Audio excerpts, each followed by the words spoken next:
गुरु मोक्षमाला शिक्षा पाठ 44 राग पाठનું શીર્ષક છે રાગ। રાગ એટલે મોહ, આસક્તિ, પ્રેમ એ બધા રાગના પર્યાય છે। પરમ કૃપાલદેવ લખે છે આ પાઠમાં, શ્રવણ ભગવાન મહાવીરના અગ્રેસર ગણધર ગૌતમનું નામ તમે બહુ વાર વાંચ્યું છે। શ્રવણ ભગવાન મહાવીરના અગ્રેસર ગણધર ગૌતમનું નામ તમે બહુ વાર વાંચ્યું છે।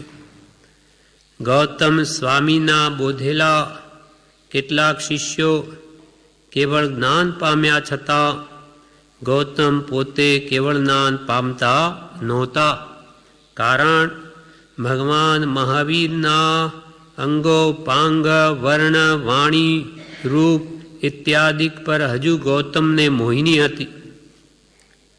નિર્ગ્રંથ પ્રવચનનો નિષ્પક્ષપાતી ન્યાય એવો છે કે ગમે તે વસ્તુ પરનો રાગ દુઃખદાયક છે। રાગ એ મોહિની અને મોહિની એ સંસાર જ છે। ગૌતમના હૃદયથી એ રાગ જ્યાં સુધી ખસ્યો નહીં ત્યાં સુધી તેઓ કેવળ જ્ઞાન પામ્યા નહીં। શ્રમણ ભગવાન મહાવીર, શ્રમણ એટલે શું? વિવેચનમાં પૂજ્યશ્રી કહે છે, જે મોક્ષ માર્ગમાં શ્રમ કરે તે શ્રમણ। મોક્ષ માર્ગ મુક્તિ મેળવવા માટે જે પુરુષાર્થ કરે તે શ્રમ કરે તે શ્રમણ। સાધુના અર્થમાં વપરાય છે, સાધુને શ્રમણ કહેવાય। શ્રમણ ભગવાન મહાવીર જે નિરંતર દીક્ષા લીધા પછી અને પહેલાં પણ 3 જ્ઞાનના ધરતા હતા, ગ્રસ્ત અવસ્થામાં પણ જ્ઞાની પુરુષ હતા, ત્યારે પણ એમનો અંતરંગ પુરુષાર્થ તો જારી જ હતો, કેમ કે ભોગાવલી કર્મને ખપાવવા માટે જ સંસારમાં રહ્યા હતા, એટલે ત્યાં પણ એમને તો નિર્જરાજ હતી। એવા શ્રવણ ભગવાન મહાવીરના અગ્રેસર ગણધર, 11 ગણધરોમાંના સૌથી ઉપરી પ્રથમ ગણધર તે ગૌતમ સ્વામી હતા। અહીંયા કે છે ગૌતમ એમના કુલનું નામ છે, એમનું અસલ નામ તો ઇન્દ્રભૂતિ હતું। ઇન્દ્રભૂતિ ગૌતમ એટલે અસલ નામ તો ગૌતમ સ્વામીનું ઇન્દ્રભૂતિ। એ ગૌતમ સ્વામી પણ પોતે વેદાંતમાં ગુરુ તરીકે હતા। હા, પારગામી હતા। એમના પણ ત્યાં સેંકડો શિષ્યો હતા, છતાં પણ એમને અંતરમાં શંકા હતી કે આત્મા નામનો પદાર્થ છે કે નહીં, એ બધાને ઉપદેશ છે પણ પોતાની જ અંતરમાં શંકા। એ ભગવાન મહાવીરે જ્ઞાનથી જાણ્યું। એટલે ભગવાન પાસે જ્યારે આવે છે,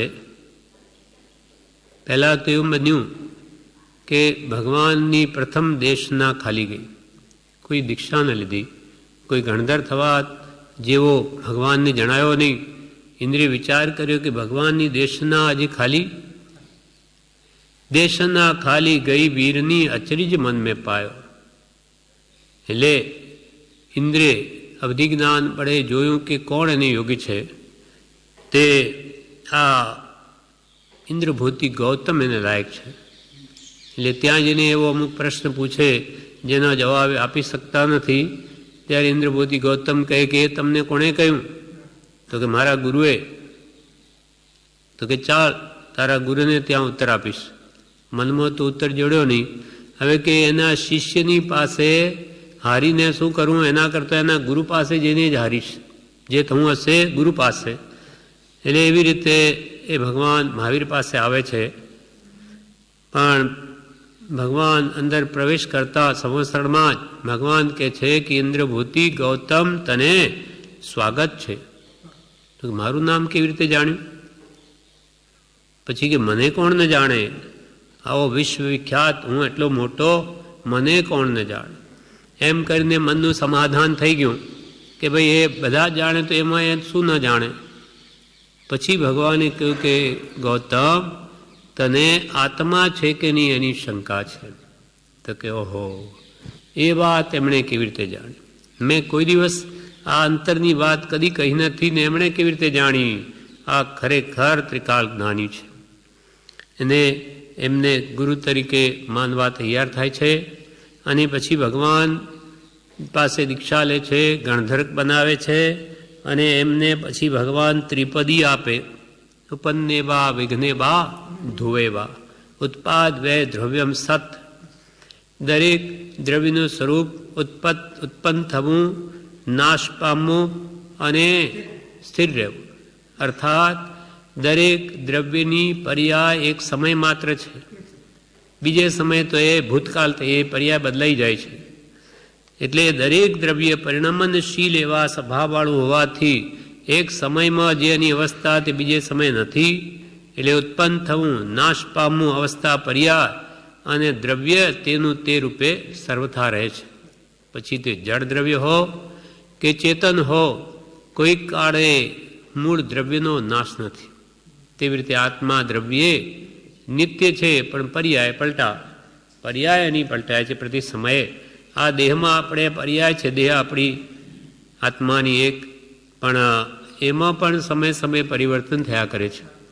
આપણને તો ઘણું મોડું લાગે કે હવે શરીરમાં ફેરફાર થયો, પણ એક સમયમાં જે સ્થિતિ છે તે બીજા સમય નથી. પ્રતિ સમય એમાં ફેરફાર થાય છે. એમ ભગવાન તીર્થંકરોએ કેવળ જ્ઞાનથી જોઈને કહ્યું છે. તેમ ગૌતમ સ્વામીના બોધેલા કેટલાક શિષ્યો કેવળ જ્ઞાન પામ્યા.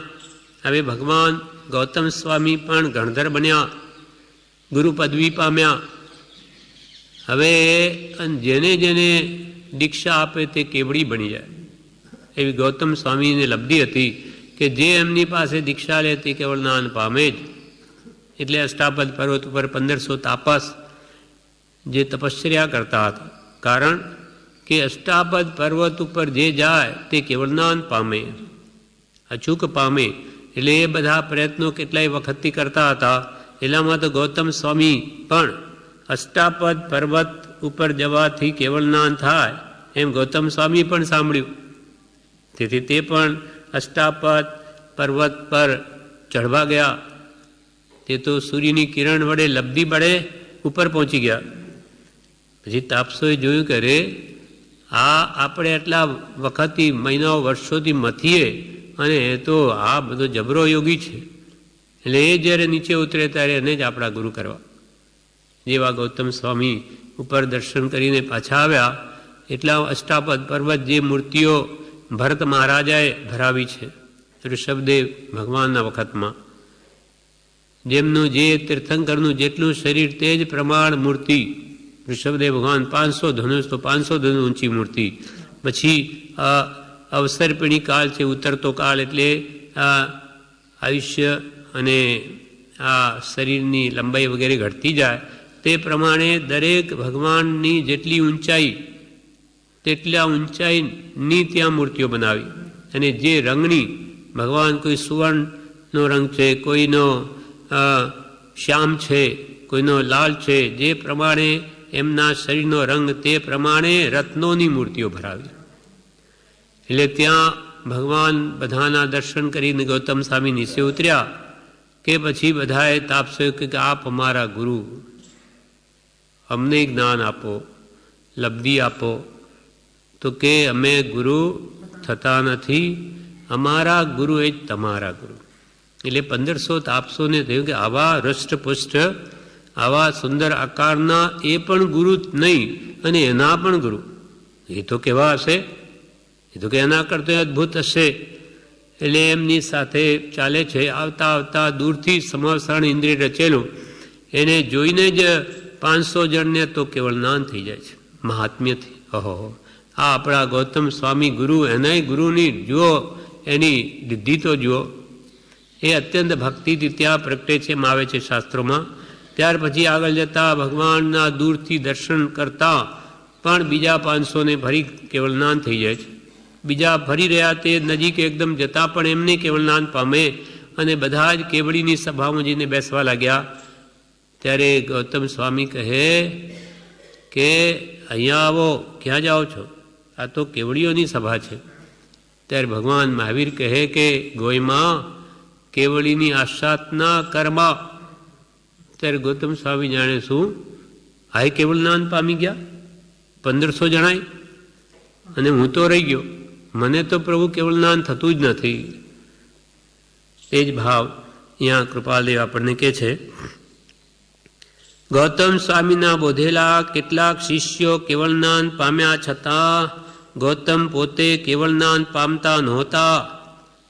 કારણ ભગવાન મહાવીરના અંગો પાંગ વર્ણ વાણી રૂપ ઇત્યાદિ પર હજુ ગૌતમને મોહિની હતી. ભગવાને કહ્યું કે કેમ મને કેવળ જ્ઞાન નથી થતો? કે તમને અમારા પ્રત્યે રાગ છે. એ રાગ, મોહ, પ્રેમ, આસક્તિ એ દૂર કરો તો હમણાં થાય. તો કે એ તો નહીં થાય.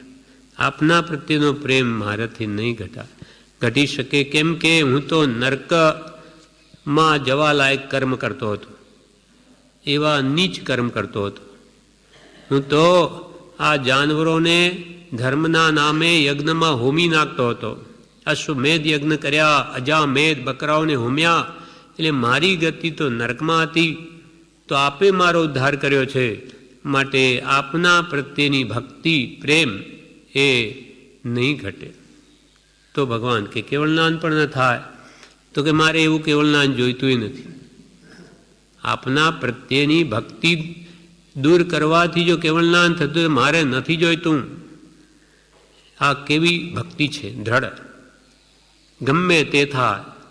જેમ પ્રભુશ્રીએ પણ આ વાત કરી છે કે કૃપાલદેવ પ્રત્યેની પ્રીતિ કોઈ કાળે ઘટે નહીં, ભલે પછી નરક થાય, જે થવાનું થાય, મારી શ્રદ્ધા ફરે નહીં. એવી દ્રઢ શ્રદ્ધા જોઈએ. તો એનું કામ સહજમાં થાય છે. કેમ કે પ્રશસ્ત પુરુષ પ્રત્યેનો રાગ એ સરવાળે આપણને પણ વિતરાગ જ બનાવે છે. કેમ કે એક પક્ષી રાગ છે. ભગવાન તો રાગ કરતા નથી. સંસારી જીવો પ્રત્યેનો રાગ હોય તો જરૂર રાગથી રાગ દશા વધે, પણ આ તો વિતરાગ પ્રત્યેનો રાગ. ભગવાન તો રાગ કરે નહીં. એટલે કૃપાલદેવે કહ્યું રાગ કરવો નહીં, અને કરવો તો સત્પુરુષ પ્રત્યે કરવો. દ્વેષ કરવો નહીં, અને કરવો તો કુશીલ પ્રત્યે કરવો. રાગ નહીં જ કરો ને વિતરાગ રહી શકતા હોય તો એના જેવું કોઈ ઉત્તમ નથી. પણ મારાથી રાગ ન છોડાય સંપૂર્ણપણે, તો કે ભાઈ તમે સત્પુરુષ પ્રત્યે રાગ કરો. કેમ કે એ શુભ રાગ છે. ભગવાન આપણા પ્રત્યે રાગ કરતા નથી, માટે કાળે કરીને તમારો રાગ અવશ્ય નાશ પામશે. ભગવાન નેમિનાથ પ્રત્યેનો રાજુનો રાગ, ભગવાને તો લગ્ન બી કર્યા નહીં, તો એણે ભગવાનનું શરણું છોડ્યું નહીં. ગયેલી ચલું જીવ છાયા અંગ. છાયા જેમ શરીરની સાથે ચાલે તેમ હું આપની પાછળ જ જઈશ, હું આપને નહીં છોડું. નહીં છોડું રે દાદાજી તારો છેડલો, નહીં છોડું રે કૃપાળુ તારો કેડલો. મને મોક્ષ નગરીએ પહોંચાય રે, નહીં છોડું રે કૃપાળુ તારો કેડલો. મને મોક્ષ નગરીએ પહોંચા. એમ રાજુલે છોડ્યો નહીં સંગ નેમિનાથ ભગવાનનો, તો નેમિનાથ ભગવાને પણ કેવળ જ્ઞાન આપ્યું. કંતે દીધું કેવળ જ્ઞાન, કીધી પ્યારી આપ સમાન. પ્યારી આપ સમાન એટલે પોતાને પણ કેવડી બનાવીને મોક્ષે મોકલી દીધી. એમ ભગવાનનું જે શરણ છોડે, આત્મા વિનયથી સરળને લઘુત્વ ભાવ પામી સદૈવ સત્પુરુષ ચરણ કમળ પ્રતિ રહ્યો, તો જે મહાત્માને નમસ્કાર કર્યા છે તે મહાત્માની જે જાતિની રિદ્ધિ છે તે જાતિની રિદ્ધિ સંપ્રાપ્ત કરી શકાય. એટલે આપણે કૃપાલદેવ પ્રત્યેની ભક્તિ એ આપણને ન છોડીએ તો અંતે આપણી પણ દશા એના જેવી જ થાય.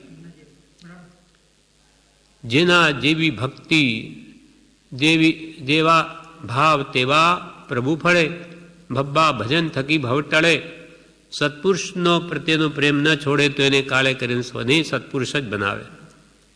પણ રાગી પુરુષોની જે સંસારની અનાદિની પ્રીતિ આપણે કરતા આવ્યા એ કરવાથી તો સંસાર જ વધે, મોહ જ વધે, આસક્તિ જ વધે. અને આપણને ને જ્ઞાનીઓને ફરક છે તે આસક્તિનો જ છે. જ્ઞાની પણ ખાય પીએ બધું કરે, શરીર છે તો એમને બધી ક્રિયા કરવી પડે, એમને આ ભોગાવલી કર્મનો ઉદય હોય તો એમને પણ ઘર સંસાર હોય, છતાં એમને અંતરથી આસક્તિ નથી, કોઈ લગાવ નથી, કોઈ ચોંટ નથી, બધું ઉદાસીન છે, અધ્ધર છે બધું, એટલે ક્યાંય લેપાતા નથી. માટે એ સંસારમાં રહ્યા છતાં છૂટે છે. અને આપણે સંસાર ન માંડ્યો હોય તો એ અંતરમાં સંસાર છે ભાવથી, એટલે એ સમય સમય બંધાય છે. માટે વિતરાગ પ્રત્યેનો રાગ એને મુક્ત કરે અને રાગી પ્રત્યેનો રાગ એને સંસાર વધારે. એટલે કે આત્મ ભાવના ભાવતા તો જીવ લે કેવળના, અને દેહની ભાવના ભાવતા ભાવતા જીવ ફરી દેહ ધારણ કરે. દેહ પ્રત્યેનો રાગ તો ફરી દેહ મળે. એટલે કહ્યું કે આત્મ ભાવના ભાવ એ કદી ભાવી નથી તો તું પણ મોક્ષે ચાલ્યો જઈશ. રાગી સંગે રે રાગ દશા વધે, થાય તીણે સંસારોજી. તેણે સંસાર વધે, થાય તીણે સંસારો. પણ ગૌતમ સ્વામીએ તો ભગવાન મહાવીર પ્રત્યે રાગ કર્યો. નિરાગીથી રે રાગનું જોડવું, લઈએ ભવનો પારોજી. નેમી જીણે સર નિજ કારજ કર્યું. નેમી નાથ ભગવાનની અત્યંત પ્રીતિ તે ન છોડી. ભલે રથ નેમીએ પણ કહ્યું કે મારા ભાઈ નથી લગ્ન કરતા તો મારી સાથે કરી લે, તો કે નહીં, સતીને એક જ પતિ હોય એ વાત ગઈ, હું ભગવાનનું શરણ નહીં છોડું. તો એ પોતે કેવળનાન પામ્યા. તેવી સ્થિતિ આ ગૌતમ સ્વામીની થઈ છે. ભગવાન મહાવીરને તો કોઈ ગૌતમ પ્રત્યે રાગ નહોતો, એ તો વિતરાગ છે. પણ ગૌતમ સ્વામીને તો ભગવાનના અંગ ઉપાંગ, ભગવાનની અત્યંત સુંદરતા, એમનું વર્ણ સુવર્ણ જેવું, એમની વાણી અદ્ભુત મીઠી અને રૂપ ઇત્યાદિ પર હજુ ગૌતમને મોહિની હતી.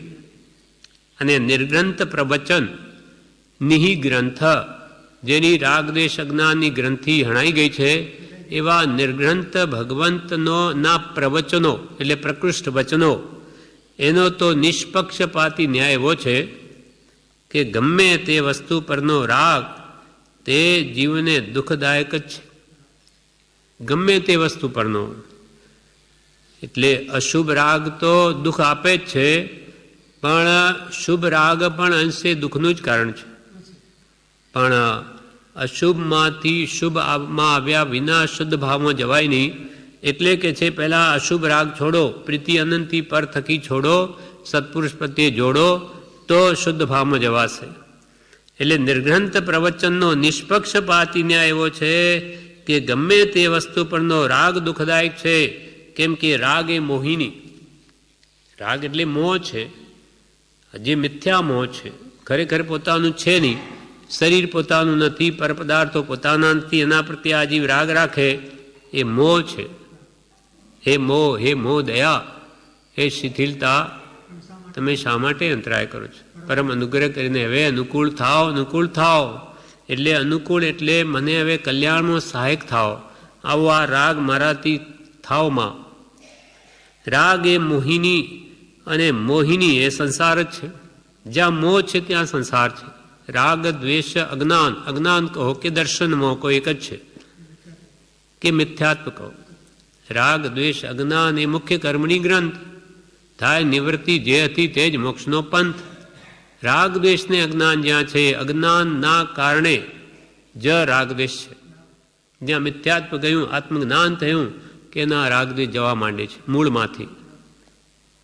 મિથ્યાત્વ ગયા વગર રાગ દ્વેષ જડમૂળથી જાય જ નહીં. કમ થાય, ઓછા વત્તા થાય, પણ જડમૂળથી નાશ રાગ દ્વેષનો આત્મજ્ઞાન થઈ જ થાય. માટે મિથ્યાત્વ મોટું પાપ છે. એટલે કે આ મોહિની એ સંસાર છે. રાગ એ મોહિની અને મોહિની એ સંસાર જ છે. અને ગૌતમના હૃદયથી એ રાગ જ્યાં સુધી ખસ્યો નહીં ત્યાં સુધી તેઓ કેવળ જ્ઞાન પામ્યા નહીં. એ રાગ મોહ ગૌતમ સ્વામીના હૃદયમાંથી ભગવાન પ્રત્યેનો ગયો નહીં ત્યાં સુધી એ કેવળ જ્ઞાન નહીં પામ્યા. વિવેચનમાં કે છે, અષ્ટાપદ પર્વત પર ચઢે તો કેવળ જ્ઞાન થાય એમ ગૌતમ સ્વામીએ સાંભળેલું. તેથી અષ્ટાપદ પર્વત પર ચઢેલા પણ ભગવાન પર પ્રશસ્ત રાગ, શુભ રાગ ભગવાન પ્રત્યેનો હોવાથી કેવળ જ્ઞાન ન થયું. નિર્ગ્રંથ પ્રવચનનો નિષ્પક્ષપાતી ન્યાય એટલે શું? તો કે કર્મનો જેવો સ્વભાવ છે તેવો કયો છે? કર્મ તો બધાને સરખા ગણે, કોઈને માટે છૂટ નથી. જેમ કૃપાલદેવે લખ્યું છે કે અવિષમ ભાવ વિના અમને પણ અબંધપણા માટે બીજો કોઈ અધિકાર નથી. કે ભાઈ અમે તો હવે આત્મજ્ઞાન થયું એટલે હવે વિષમ ભાવ કરીએ તો ચાલે? તો કે નહીં ચાલે. જ્ઞાનીને પણ બંધ થાય. વિષમ ભાવ રાગદ્વેષમાં જ્ઞાની જાય તો એ પણ એમને કર્મ બંધાય. કેમ કે કર્મનો સિદ્ધાંત તો સર્વને માટે એક સરખો જ છે, એમાં કોઈ કાળે ભેદ ન પડે. એટલે નિર્ગ્રંથ પ્રવચનનો નિષ્પક્ષપાત, એમાં કોઈ પક્ષપાત નહીં, જ્ઞાની માટે કંઈ છૂટ નહીં. નિષ્પક્ષપાતી ન્યાય એવો છે કે કર્મ બધાને સરખા ગણે છે. ભગવાન પરનો રાગ પણ અંતે હે છે, અંતે, પહેલા નહીં. હમણાંથી જ ભગવાન પ્રત્યેનો રાગ મૂકી દે તો પછી શું કર્યા? એને કંઈ શુદ્ધ ભાવ તો પામ્યો નથી. અશુભ ભાવમાં અપ્રસ્તુત રાગ, સંસારના રાગમાં જ રાત દિવસ રહે છે. અને એ જો એ રાગને પલટાવીને સત્પુરુષ પ્રત્યે ન કરે તો શું કરે? પછી તો એ અશુભ ભાવમાં જ રહે, અપ્રસ્તુત રાગમાં જ રહે અને એનેથી દુર્ગતિ થાય. શુભ રાગથી સદગતિ થાય. શુદ્ધ ભાવ જ મોક્ષનું કારણ છે. શુભ રાગ છે તે શુભ ભાવ છે અને શુભ ભાવનું ફળ દેવાદિ ગતિ છે. શુભ કરે ફળ ભોગવે, દેવાદિ ગતિમાં અશુભ કરે નરકાદિ ફળ કર્મ રહિતન ક્યાંય. એટલે શુભ ભાવમાં નહીં રહીને અશુભમાં રહે તો નરક કે ઢોર પશુની યોનિમાં જાય. શુભ ભાવમાં રહે તો દેવ કે મનુષ્ય ગતિ પામે અને શુદ્ધ ભાવમાં રહે તો મોક્ષ શુક્લ ધ્યાન ને પામીને મુક્તિને મેળવે. પણ એકદમ શુદ્ધ ભાવ હજુ આપણને કોઈ દિવસ આવ્યો નથી. શુદ્ધ ભાવ શું એનો અનુભવ જ નથી. એટલે મહાપુરુષો કે પહેલાં અશુભમાંથી શુભમાં તો આવો. પ્રીતિ અનંતથી પર થકી જે તોડે તે જોડે, પરમ પુરુષથી રાગતા એકત્વતા હો દાખી ગુણગે. ગુણના ઘરરૂપ છે ભગવાન પ્રત્યેની પ્રીતિ, એ પહેલાં લાવો. પ્રભુ શ્રી જ કહે છે કે પ્રભુ હરક આવ્યો નથી, પ્રેમ આવ્યો નથી. કેમ કે એની પ્રેમરૂપી મૂડી સંસારમાં વેરાયેલી છે. એટલે ત્યાંથી મોહ ખસતો જ નથી તો એ ક્યાંથી અહીંયા લગાડે? એટલે ત્યાંથી ઘટાડો તો સત્પુરુષ પ્રત્યે પ્રેમ જાગે. ભક્તિ દુર્લભ છે. કેમ કે એની ભક્તિ એટલે પ્રેમ સંસારમાં છે. એટલે ભગવાન પરનો રાગ પણ અંતે તો હે છે, અંતે, હમણાંથી નહીં. પ્રશસ્ત રાગ પણ કેવળના ન થવા દે. પ્રશસ્ત એટલે શુભ રાગ પણ કેવળ જ્ઞાનમાં બાધક છે. એટલે ભગવાન મહાવીરે ગૌતમ સ્વામીને કહ્યું કે મારા પ્રત્યેનો તને રાગ છે માટે કેવળ જ્ઞાન ન થા. એટલે અને એમનો રાગ કેવો? સંજ્વલન, પાણીમાં લીટી સમાન. આપણા જેવો નહીં. આપણા તો રાગ અનંતાનો મંદી, કશાય ભાવો એટલે અનંત સંસાર વધારે. ભગવાનનો ગૌતમ સ્વામીનો રાગ કેવો? પાણીમાં લીટી શું રહે? આંગળી કરે કે પાછળ તો લીટી ભેગી થતી જાય. એવો નજીવો રાગ ભગવાન પ્રત્યેનો પણ કેવળ જ્ઞાનમાં બાધક છે. પ્રશસ્ત રાગ પણ કેવળ જ્ઞાન ન થવા દે. ગુણવાન પ્રત્યેનો રાગ તે પ્રશસ્ત રાગ છે.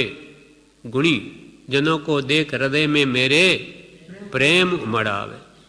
એ પણ એ પ્રશસ્ત રાગ છે, શુભ રાગ છે. ગુણવાન પ્રત્યેનો રાગ તે પ્રશસ્ત રાગ છે. તે પુણ્ય બંધાવે, તે પુણ્યનું કારણ છે. પણ પુણ્યાનુબંધી પુણ્ય એને આગળ વધારે અને શુદ્ધ ભાવમાં લઈ જાય. એટલે એ ઉપયોગી છે, કાર્યકારી છે. ગુણવાન પ્રત્યેનો રાગ તે પ્રશસ્ત રાગ છે. આવો પ્રમોદ ભાવ તો આવવો જ જોઈએ. ગુણીજનો કો દેખ હૃદય में मेरे प्रेम उमड़ आवे, बने जहाँ तक उनकी सेवा करके यह मन सुख पावे. એ પ્રમોદ ભાવ છે. કરુણ્ય ભાવ, મધ્યસ્થ ભાવના, પ્રમોદ ભાવના અને મૈત્રી ભાવના, એ ચાર ભાવના આત્મજ્ઞાનની યોગ્યતા આપનારી છે. માટે ગુણીજનો પ્રત્યેનો જે રાગ છે તે પ્રશસ્ત રાગ છે, તે જીવને પુણ્ય બંધાવે. જ્ઞાત પુત્ર, અહીંયા કહ્યું છે જ્ઞાત પુત્ર, પછી શ્રમણ ભગવાન. જ્ઞાત પુત્ર જ્યારે અનુપમે સિદ્ધિને પામ્યા ત્યારે ગૌતમ નગરમાંથી આવતા હતા. ભગવાન મહાવીર જ્યારે કેવળ જ્ઞાન પામ્યા, અનુપમે સિદ્ધિ એટલે શું? અનુપમ, જેને ઉપમા આપી ન શકાય. અહીંયા લખ્યું છે વિવેચનનો બ્રહ્મચારીએ કહ્યું કે 8 સિદ્ધિ નહીં, પણ જેને કોઈ ઉપમા આપી ન શકાય એવી મોક્ષરૂપી સિદ્ધિ. એમ સિદ્ધિ 8 સિદ્ધિ કોને કહેવાય? જે અણીમાં, લઘીમાં, ગરિમા એટલે નાનું શરીર પહાડ જેવું કરી શકાય, અથવા મોટાથી કંથવા જેવું નાનું શરીર કરી શકાય, એ બધી સિદ્ધિઓ છે. એક આંગળી ઊંચી કરે કે ઠેઠ મેરુ પર્વતના ટોચ ઉપર જઈને પણ અડી શકે, એ બધી સિદ્ધિઓ છે. લબ્ધિ, સિદ્ધિ, રિદ્ધિ, આની વાત નથી આ. અહીંયા અનુપમે સિદ્ધિ એટલે અનુપમ, ઉપમા પણ જેને કોઈ ન આપી શકાય એવી કોઈ વસ્તુ જગતમાં નથી કે જેની સાથે ઉપમા આપી શકાય, એવી અનુપમે સિદ્ધિ, એવી આત્મસિદ્ધિ, મોક્ષ પ્રાપ્તિ, જેને મોક્ષની ઉપમા બીજા કોને સાથે આપી શકાય, એવી અનુપમે સિદ્ધિ ને તે જ્ઞાત પુત્ર પામ્યા. જ્ઞાત પુત્ર એટલે જ્ઞાત કુલના હતા ભગવાન મહાવીર. જ્ઞાત કુલ, કુલ, હા કુલ, જ્ઞાત કુલના હતા, તેથી ભગવાન જ્ઞાત પુત્ર કહેવાય. હવે એ સિદ્ધિ પામ્યા ત્યારે ગૌતમ સ્વામી તો નગરમાંથી આવતા હતા. એટલે કેવી રીતે?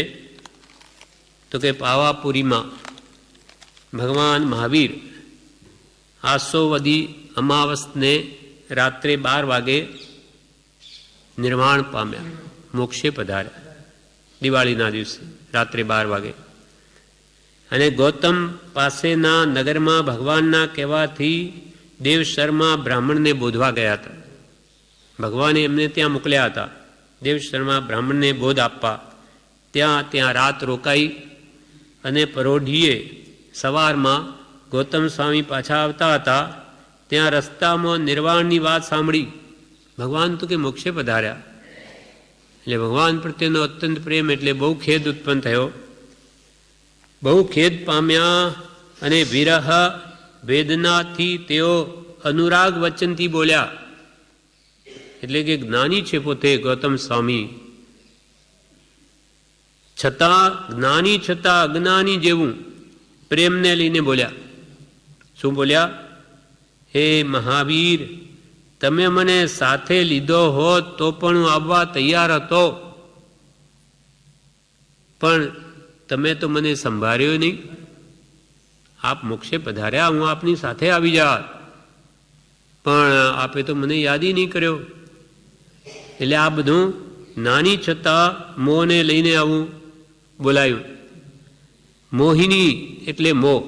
પછી લક્ષ્ય ફર્યું, પછી તરત જ લક્ષ્ય ફર્યું કે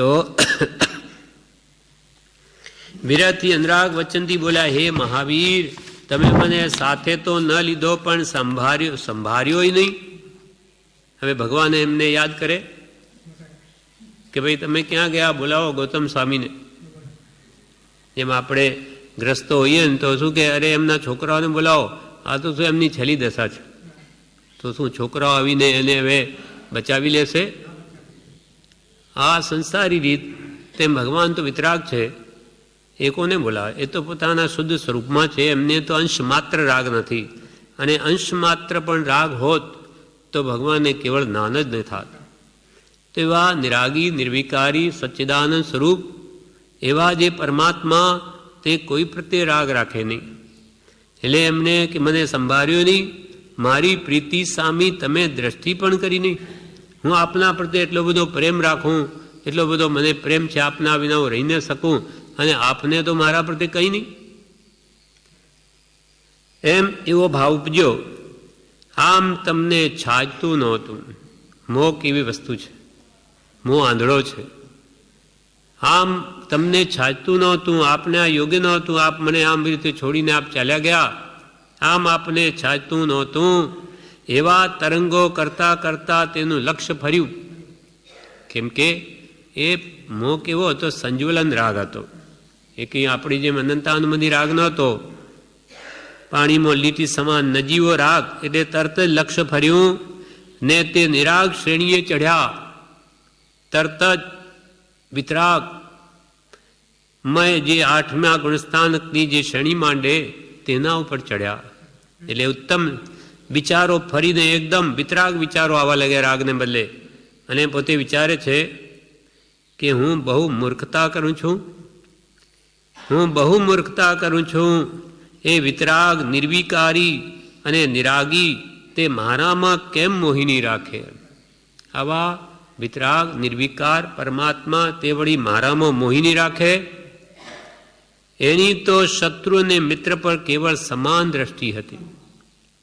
મને એમના પ્રત્યે પ્રેમ હતો, એમને તો બધા પ્રત્યે કોઈ રાગ પણ નહોતો અને દ્વેષ પણ નહોતો. એમને તો કોઈ શત્રુ નહોતું, કોઈ મિત્ર પણ નહોતો, સમાન દ્રષ્ટિ હતી. હું એ નિરાગીનો મિથ્યા મોહ રાખું છું. આવા નિરાગી પરમાત્મા ભગવાન મહાવીરનો મિથ્યા મોહ રાખું છું. મોહ સંસારનું પ્રબળ કારણ છે. સંસારનું મૂળ જ મોહ છે. મોહ ન હોય તો મોહનીય કર્મ, દર્શન મોહની ચારિત્ર, એના બે ભેદ. આ મોહનીય કર્મ જ ન હોય તો શું થાય? વિતરાગ જ બની જાય. બીજા કર્મો તો રહી શકે જ નહીં. એક અંતર્મૂર્તમાં નાનાવણી દર્શનાવણીય અને અંતરાય કર્મ, મોહનીય કર્મ જવાથી અવશ્ય નાશ પામે. એટલે એ કેવળ નાન થઈ જાય તરત જ. પછી આયુષ્ય હોય ભલે અહીંયા રહે, પણ એ તો અંતરમાં મોક્ષનું સુખ જ અનુભવે છે. એટલે મોહ સંસારનું પ્રબળ કારણ છે. એમ વિચારતા વિચારતા તેઓ શોક તજીને નિરાગી થયા. આ ભગવાન પ્રત્યેના રાગનું પ્રેમનું આ ફળ આવ્યું. એટલે કે છે તમે પહેલા અશુભ રાગને મૂકી અને ભગવાન પ્રત્યે પ્રેમ કરો, ભક્તિ કરો, એમના ગુણો પ્રત્યે અનુરાગ કરો, તો એનું ફળ તમે પણ વિતરાગ જ થશો, વિતરાગતા જ આવશે. આ ગૌતમ સ્વામી કે બીજા અનેક જે ભગવાન પ્રત્યે પ્રીતિ કરી તે રૂપ જ થયા છે. એમ વિચારતા વિચારતા તેઓ શોક તજીને, જે ભગવાન પ્રત્યે ક્ષણિક શોક થયો, તજીને નિરાગી થયા. એટલે અનંત જ્ઞાન પ્રકાશિત થયું. અનંત જ્ઞાન, નાનાવણી દર્શનાવણી અંતરાય મોહણી સર્વ નષ્ટ થઈ ગયા. એટલે ચારે ઘાતિયા કર્મ ગયા. એટલે અનંત જ્ઞાન, અનંત દર્શન, અનંત સુખ અને અનંત વીર્ય પ્રગટ થયું. એટલે અનંત જ્ઞાન પ્રકાશિત થયું. અને પ્રાંતે ભગવાન મહાવીર નિર્વાણ પધાર્યા, મોક્ષે પધાર્યા. વિવેચનમાં કે છે એમ ગૌતમ સ્વામીનું લક્ષ્ય ભર્યું નિરાગ શ્રેણીએ ચડ્યા. વિચાર કરતા તેઓ શોક તજીને નિરાગી થયા. ત્યારે અનંત જ્ઞાન પ્રકાશિત થયું. ગૌતમ સ્વામીને પણ, ભગવાન તો ગયેલા, એમને પણ આવી રીતે શોક તજી અને શ્રેણી માંડી નિરાગ શ્રેણીએ ચડીને ગૌતમ સ્વામી પણ કેવળ જ્ઞાન પામ્યા. ગૌતમ સ્વામીનું નિર્વાણ સ્થળ રાજગીરી નગરી પાસે ગુણિયાજીમાં કહેવાય છે. રાજગીરીમાં ભગવાન મહાવીર નિર્વાણ પધાર્યા, એની પાસે જ ગુણિયાજી છે. ત્યાં ગૌતમ સ્વામી ત્યાંથી મોક્ષે પધાર્યા. ત્યાં એમનું નિર્વાણ સ્થળ કહેવાય છે. હવે આ કથા ઉપરથી પરમ કૃપાલદેવ આપણને બોધ આપે છે કે આપણે શું સાર ગ્રહણ કરવો. તો કે ગૌતમ મુનિનો રાગ આપણને બહુ સૂક્ષ્મ બોધ આપે છે. ગૌતમ મુનિનો રાગ આપણને બહુ સૂક્ષ્મ બોધ આપે છે. ભગવાન પરનો મોહ ગૌતમ જેવા ગણધરને દુઃખદાયક થયો, તો પછી સંસારનો, તે વળી પામર આત્માઓનો મોહ કેવું અનંત દુઃખ આપતો હશે. ગૌતમ સ્વામી જેવા 4 જ્ઞાનના ધરતા આવા જ્ઞાની પુરુષને પણ ભગવાન મહાવીર પ્રત્યેનો રાગ કેવળ જ્ઞાનમાં બાધક થયો. કેવળ જ્ઞાન એને સુખ છે અને સુખરૂપ દશા તેને પ્રગટ થવા ન દીધી. એટલે આપણને એ સૂક્ષ્મ બોધ આપે છે. કૃપાલદે કે ગૌતમ સ્વામીનો રાગ આપણને સૂક્ષ્મ બોધ આપે. સૂક્ષ્મ બોધ એટલે શું તે વિવેચનમાં કે છે, સૂક્ષ્મમાં સૂક્ષ્મ વસ્તુ આત્મા, તે જેથી પ્રાપ્ત થાય, જે વડે આત્માની પ્રાપ્તિ થાય એવો બોધ તે સૂક્ષ્મ બોધ છે. ગૌતમ સ્વામીના દ્રષ્ટાંત પરથી સૂક્ષ્મ બોધ એ લેવાનો છે કે રાગ એ વસ્તુ બહુ ઝેરરૂપ છે. બ્રહ્મચારી વિવેચનમાં કહે છે, રાગ એ વસ્તુ બહુ ઝેરરૂપ છે. રાગ એ આગ છે, આગની જેમ અંતરમાં બાળે. જ્યાં જ્યાં આપણી આસક્તિ મોહ છે તેમાં કંઈ પણ આગુ પાછું થાય કે આપણા અંદરમાં બળતરા ઉત્પન્ન થાય, દુઃખ થાય, આકુળતા થાય. રાગ એ વસ્તુ બહુ ઝેરરૂપ છે. ભગવાન મહાવીર પ્રત્યે ગૌતમ સ્વામીને રાગ હતો તો કેવળ જ્ઞાન થવા ન દીધું, તો પછી જે વસ્તુઓ નાશવંત છે, હવે આપણી વાત કરે છે, ભગવાન તો વિતરાગ હતા, એના પ્રત્યેનો રાગ ભલે કેવળ જ્ઞાન થવા ન દીધું પણ છેવટે એમને તો થયું. જ્યારે આપણા જેવા સંસારી જીવોનો રાગ જે નાશવંત વસ્તુઓ પ્રત્યેનો છે, અને જે વસ્તુઓ નાશવંત છે અને પ્રત્યક્ષ રાગના કારણ છે, પ્રત્યક્ષ રાગના કારણ મોહ કરાવે એવા છે, એવા સ્ત્રી પુત્રાદિ અને ધન પ્રત્યેનો રાગ કેવું અનંત દુઃખ આપે. બ્રહ્મચારી કહે એ ભગવાન પ્રત્યેનો રાગ હતો, એ તો એ કેવળ જ્ઞાનમાં પરિણમિત થઈ ગયો, પણ આપણા સંસારી જીવો પામર જીવોનો તો આ સ્ત્રી પુત્ર ધનાદિ પ્રત્યેનો રાગ છે. અને આ બધી વસ્તુઓ નાશવંત છે. પુત્ર પણ મરે, સ્ત્રી પણ મરે, ધન પણ નાશ પામે, જતું રહે, અને બધું હોય તો પોતે મરી જાય. એવી જે ક્ષણિક નાશવંત વસ્તુઓ પ્રત્યેનો જે આપણો રાગ છે, તો એ કહે છે આ આવા પામર પ્રાણીઓને કેટલું દુઃખ આપતો હશે. એ બધાને આપણને અનુભવ છે. વિચાર કરે તો સમજાય એવું છે કે જ્યાં જ્યાં આપણને પ્રીતિ છે, રાગ છે, તે ન હોય કે તેનાથી વિયોગ થાય તો કેવું દુઃખ થાય. એક 100 રૂપિયાની નોટની વાત છે. બ્રહ્મચારીના વખતનો પ્રસંગ છે. બધામૃત ભાગ 1માં આપેલો. ત્યાં મુમુક્ષુ ભાઈઓ ત્યાં રહેલા બ્રહ્મચારી તરીકે એક વ્યક્તિ હતા બ્રહ્મચારીજીની હાજરીમાં. તે આણંદ ગયા. આણંદ 100 રૂપિયાની નોટ ખોવાઈ ગઈ. એટલે અહીંયા એમના મનમાં દુઃખ, ક્લેશ અને મન ચંચલ રહે અને ઉદાસીન રહે. ત્યારે બ્રહ્મચારીજીએ પૂછ્યું કે કેમ એમ, શું થયું? તો કે પ્રભુ, આજે 100 રૂપિયાની નોટ ખોવાઈ ગઈ છે, એટલે ચિત્તવૃત્તિ ત્યાંની ત્યાં રહે છે. તો કે આટલા 100 રૂપિયા પરથી વૃત્તિ ખસતી નથી, તો આ દેહ પ્રતિ વૃત્તિ કેવી રીતે ખસશે? દૂધ અને પાણીની જેમ એકમેક રહેલો આ દેહ એક ક્ષેત્રાવગાય સમાન, એના પ્રત્યેનો મોહ ક્યાંથી ઘટશે? એને તુચ્છ ગણવું અને કે આ બધી આપણી નથી, આપણું એની સાથે લેણ દેણ પૂરી થઈ, એટલે એ વસ્તુ ગઈ. અને કૃપાલદેવ શું કહે કે વસ્તુ ક્યાંય ગઈ નથી. 100 રૂપિયાની નોટ આપણી પાસે હતી, હવે કોઈ બીજા પાસે ગઈ, નોટ ક્યાંય ગઈ નથી. હવે તારે કે સમજીને એમાં મારાપણું કાઢવાનું છે.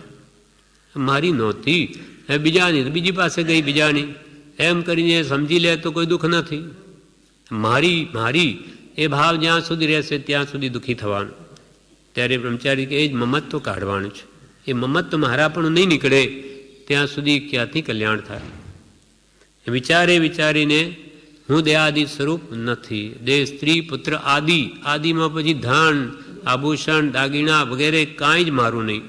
મારું તો હતું જ નહીં. હું આવ્યો ત્યારે એકલો આવ્યો અને જઈશ ત્યારે એકલો જ જવાનો. એ ભાવો વારંવાર વિચારે ત્યારે દ્રઢ થશે, એકદમ નહીં થાય. અનાદિનો મોહ છે, ચારિત્ર મોહ, દર્શનમાં એને મૂંઝવે છે. એટલે સત્પુરુષના બોધે આ ભાવ ન સેવે તો એની દુર્ગતિ થાય. એ પણ અહીંયા કહ્યું કે ભગવાનને તો ગૌતમ સ્વામી તો કેવળ જ્ઞાન પામ્યા, પણ જે વસ્તુઓ નાશવંત છે અને પ્રત્યક્ષ રાગના કારણ છે એવા સ્ત્રી પુત્રાદિ અને ધન પ્રત્યેનો રાગ કેવું અનંત દુઃખ આપે, નરકે પણ લઈ જાય. બ્રહ્મચારીજીએ કહ્યું ઉપદેશમાં કે નરકે પણ લઈ જાય, કે મારું કેમ એણે લઈ લીધું, હું એમ કરી નાખીશ તેમ કરી નાખીશ, એવા ભાવો વડે કે છે એને નરકે પણ લઈ જાય. નરકે પણ લઈ જાય આ સ્ત્રી પુત્ર ધનાદિ પ્રત્યેનો રાગ. થોડો પણ વિચાર કરે તો સહેજે સમજાય એવી વાત છે, છતાં મૂઢ પામર તે વસ્તુઓને જ પોતાનો આધાર અને સર્વસ્વ માની બેઠો છે. કે થોડો વિચાર કરે તો કે આ મારી ક્યાં હતી, હું કંઈ થોડો જન્મ્યો ત્યારે લઈ આવેલો, પુણ્ય બળે મળ્યું, પુણ્ય પરવારી ગયું, પતી ગયું, બીજાને ત્યાં ગઈ. તો કે એમ થોડો પણ વિચાર કરે તો એ વાત સમજાય એવી છે. પણ મૂઢ એવા જીવ પામર તે વસ્તુઓને જ પોતાનો આધાર માને છે. સ્ત્રી પુત્ર ધનાદિ એ છે તો સુખી, એ નથી તો હું દુઃખી છું, એને જ પોતાનો આધાર માને અને એને સર્વસ્વ માની બેઠો છે. કેવી મૂઢતા, કેવી મૂઢતા! આશ્ચર્ય વિરામ મૂક્યું છે કે જે ખરેખર પોતાનું નથી, પોતાને બધે મૂકીને જવાનું છે, એના પ્રત્યેને કેટલો રાગ, કેટલી આસક્તિ, કેટલો મોહ, કે એના માટે ગમે તે પાપ કરવા તૈયાર છે અને તેના ફળમાં દુર્ગતિ થાય, નરકમાં પણ જવા તૈયાર. તો કે આ કેવી મૂઢતા! રાગ અને આત્મા બે સાથે છે, તે રાગથી આત્માને ભિન્ન કરવા બોધ છે. આત્માની સાથે રાગ જોડાયેલો છે અનાદિથી. હવે કે છે કે એને આત્માને રાગથી ભિન્ન કરવો છે. રાગ દ્વેષ આત્માનો સ્વભાવ નથી, એ ચેતન અને જળ બે મિશ્રણના થવાથી ભાવથી ઉત્પન્ન, બેના મિશ્રણથી ઉત્પન્ન થયેલો ભાવ છે. એટલે તે રાગથી આત્માને ભિન્ન કરવા બોધ છે. ગૌતમને અલ્પ સંજ્વલન મોહ ભગવાન પરનો હતો, અને આ તો તીવ્ર એવો અનંતાનુબંધી મોહ સંસાર પરનો તેમજ પામર આત્માઓનો, એ તો કેવો દુઃખદાયક થાય. રાઈ અને પર્વત જેવી સરખામણી કરી છે. રાઈ અને પર્વત, એક રાઈનો દાણો અને એક મેરુ પર્વત, કેટલું અંતર! તેમ ગૌતમ સ્વામીનો ભગવાન પ્રત્યેનો રાગ એ તો રાઈના દાણા જેવો, અને આપણો સંસાર પ્રત્યેનો રાગ મેરુ પર્વત જેવો. હા, હવે 1,00,000 યોજનનો મેરુ પર્વત છે, 1,00,000 યોજન ઊંચો,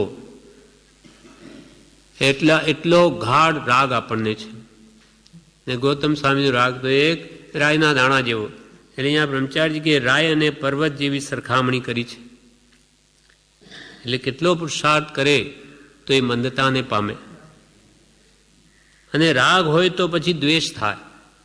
કોઈ વસ્તુ પ્રત્યે આપણને રાગ છે કે આ મારી છે, કોઈ લઈ જાય, ખોવાય કે બગડે, કોણ હતું, કોણે લઈ ગયું, કોણે બગાડી, એના પ્રત્યે દ્વેષ થાય.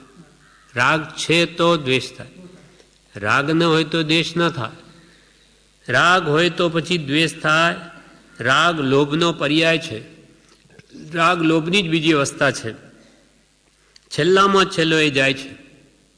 લોભ કશા એ 10મા ગુણસ્થાન, જે સૂક્ષ્મ સાંપ્રાય નામનું ગુણસ્થાન છે, એના અંતમાં લોભ કશાય જાય. રાગ લોભનો પર્યાય છે, છેલ્લામાં છેલ્લો જાય છે. તેથી રાગ હોય પણ દ્વેષ ન હોય એમ પણ બને. કોઈ વસ્તુ પ્રત્યે આપણે રાગ હોય પણ તેને કોઈ લઈ ગયું હોય કે બગડી ન હોય તો દ્વેષ ન પણ થાય. તે વખતે રાગ હોય પણ દ્વેષ ન હોય એમ પણ બને. પણ જ્યાં રાગ ન હોય ત્યાં તો દ્વેષ નથી જ. આપણને જે વસ્તુ પ્રત્યે રાગ નથી તો ત્યાં દ્વેષ પણ નથી. રાગ મુખ્ય છે, રાગ મુખ્ય છે. એટલે ભગવાન મહાવીરે ઉપદેશેલા મોક્ષ માર્ગનું નામ વીતરાગ માર્ગ આપ્યું. વીતરાગ, રાગથી રહિત થવાનો માર્ગ. પછી એમને કહ્યું વિતરાગ વિદ્વેષ માર્ગ, તો કે ભાઈ રાગ નથી ત્યાં દ્વેષ તો હોય જ નહીં. વસ્તુ પ્રત્યે પ્રેમ હોય તો એ વસ્તુ બગડે, કોઈ લઈ જાય તો એના પ્રત્યે દ્વેષ થાય, પણ રાગ ન હોય તો કંઈ નહીં થાય. એટલે વિતરાગ માર્ગ, રાગ મુખ્ય છે. એના ક્ષયથી સંપૂર્ણ આત્મ સ્વરૂપ મોક્ષ પ્રાપ્ત થાય છે. રાગના ક્ષયથી સંપૂર્ણ આત્મ સ્વરૂપ, સહજાત્મ સ્વરૂપ શુદ્ધ સંપૂર્ણ, તે રાગ ક્ષય થવાથી સંપૂર્ણ એને મુક્તિ મળે. જહાં રાગ અને વળી દ્વેષ, તહાં માનો સર્વદા ક્લેશ, ઉદાસીનતાનો જ્યાં વાસ, સકળ દુઃખનો છે ત્યાં નાશ. જહાં રાગ અને વળી દ્વેષ, તહાં માનો સર્વદા ક્લેશ. સંસારી જીવોને દુઃખ શાનું છે? આ રાગનું જ. ઈચ્છા માત્ર રાગ છે. ઈચ્છા એ લોભનો પર્યાય છે.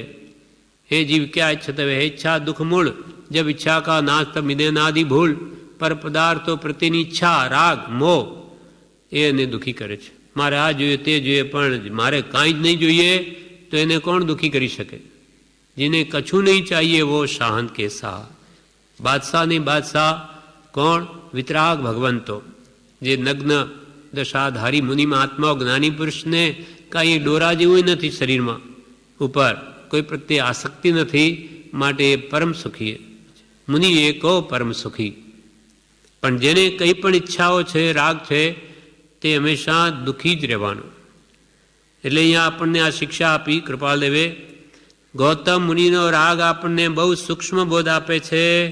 ભગવાન પરનો મોહ ગૌતમ જેવા ગણધરને દુઃખદાયક થયો, તો પછી સંસારનો અને તે વળી પામર આત્માઓનો, અજ્ઞાની જીવોનો અનંતાનુબંધી રાગ અને તે વળી પામર આત્માનો મોહ કેવું અનંત દુઃખ આપતો હશે, કેવું અનંત દુઃખ આપતો હશે.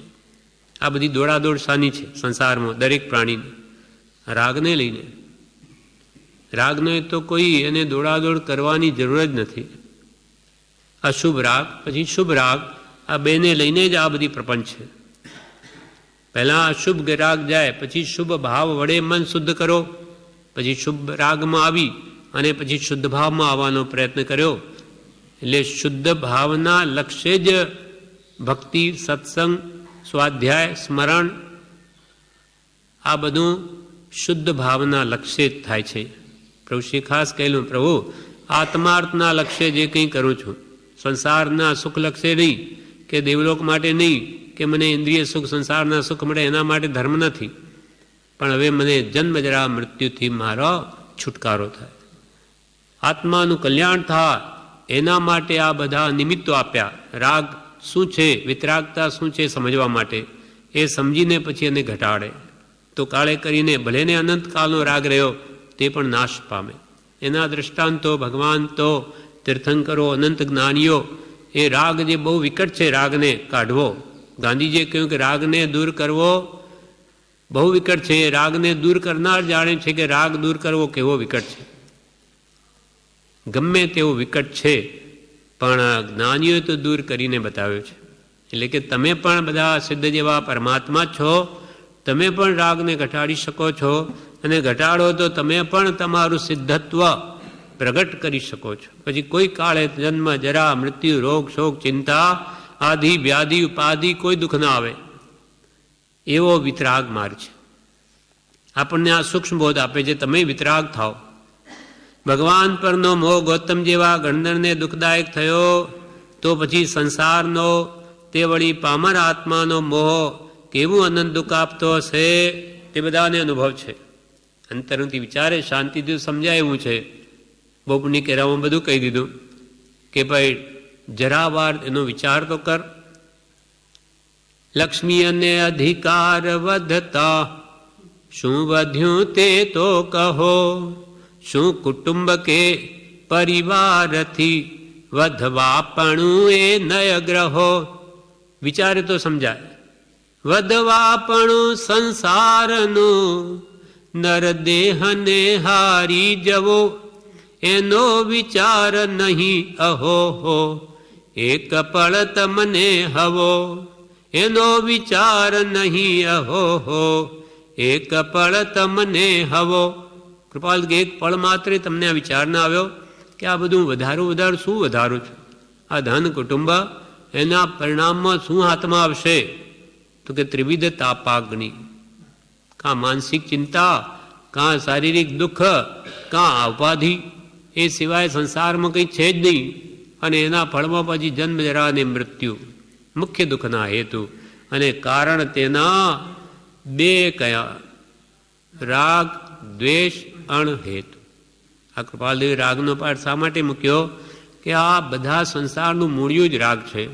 મોહ, રાગ કહો કે મોહ કહો, આસક્તિ કહો, સંસાર પ્રત્યેનો પ્રેમ કહો, બધું એક છે. આ જ બધા જન્મ જરા મૃત્યુનું મૂળિયું છે.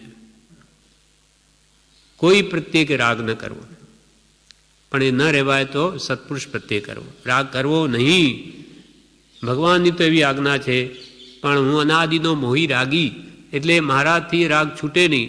તો કે ભાઈ એનું રૂપાંતર કર, પલટાવ, અશુભ રાગને શુભમાં પલટાવ. પહેલાં ભગવાન પ્રત્યે તારી રાગરૂપી મૂડી છે ત્યાં લગાડ.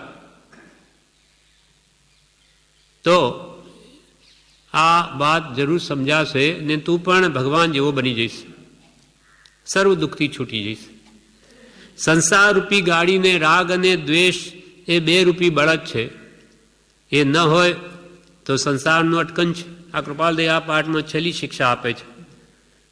સૂક્ષ્મ બોધ ક્યાંથી આ લેવાનો છે કે સંસાર રૂપી ગાડી કોના પર ચાલે? રાગ દ્વેષ રૂપી બે બળદ વડે. બળદ હોય તો ગાડી ચાલે, નહીં તો ગાડી અટકી પડે ગાડું. સંસાર રૂપી ગાડીને રાગ અને દ્વેષ એ બે રૂપી બળદ છે. એ ન હોય તો સંસારનું અટકન છે. રાગ દ્વેષ છોડે તો સંસાર નાશ પામી જાય. સંસાર રૂપી ગાડી અટકી જાય, આગળ વધે નહીં. જ્યાં રાગ નથી ત્યાં દ્વેષ નથી. આ માન્ય સિદ્ધાંત છે. કૃપાલ કે આ માન્યેલો સિદ્ધાંત છે, અનુભવેલો, કે જ્યાં રાગ નથી ત્યાં દ્વેષ નથી. રાગ તીવ્ર કર્મનું કારણ છે, એના ક્ષયથી આત્મસિદ્ધિ છે. રાગ મોહ એ તીવ્ર કર્મનું કારણ. જેટલો રાગ આપણને સ્વદેહ પ્રત્યે કે એના આશ્રિત કુટુંબ પ્રત્યે કે ધનાદિ જગતની કોઈ પણ જડ કે ચેતન વસ્તુ પ્રત્યે જેટલો તીવ્રપણે રાગ, એટલું કર્મબંધન વિશેષ. ઉપરથી નાની પુરુષો પણ પુત્રને પુત્ર જ કહે, પણ અંદરથી કાંઈ નહીં, કોનો પુત્ર અને કોના પિતા, એવી અંદરથી અલિપ્તતા હોય તો એ સંસારમાં રહે, છૂટે છે. અને એવો ભાવ રાખવાથી પણ કંઈ પુત્ર ક્યાંય જવાનો નથી, પુત્રે પુત્ર જ રહેવાનો, પણ અંદરથી કે તોડી નાખવું. ઉપરથી વ્યવહાર કરવો પડે તો કરવો, ન છૂટકે. પણ આસક્તિ જો ગાઢ રહી તો આ જ તારી દુર્ગતિ તને લઈ જશે, આ કુટુંબ કે ધનાદિ. એટલે રાગ તીવ્ર કર્મનું કારણ છે, એના ક્ષયથી આત્મસિદ્ધિ છે. આ રાગને તું હણી નાખે એટલે કે મોહને, તો આત્માની સિદ્ધિ થઈ જાય. આત્મસિદ્ધિ, આત્માની પ્રાપ્તિ, શુદ્ધ આત્માની, પછી એને કોઈ દુઃખ નથી, કોઈ કાળે સિદ્ધત્વ પ્રાપ્ત થાય. આ પ્રમાણે સર્વ દુઃખનું મૂળ રાગ, અને રાગને જેણે હણ્યો વિતરાગોએ તે મોક્ષને પામ્યા. એમ તમે પણ કે એના પ્રમાણે નહીં, જેમ રાગને ધીમે ધીમે ભગવાન પ્રત્યે પ્રેમ કરીને જો એને હણી નાખશો, અશુભ રાગને હણી શુભમાં આવશો, તો તમે પણ શુદ્ધ ભાવને પામીને જરૂર સર્વ દુઃખનો નાશ કરી શકશો. આ આપણને આ પાઠથી ઉપદેશ આપ્યો. વિશેષ પ્રવેશિકામાં પણ રાગ વિશેનો પાઠ છે, તે બીજી રીતે આપણને સમજાવ્યું છે. અને પરમ કૃપાળુ દેવે પણ એ વિશેના 8-10 પત્રો કહ્યા છે રાગ વિશેના, જે આપણે આવતીકાલે લઈશું.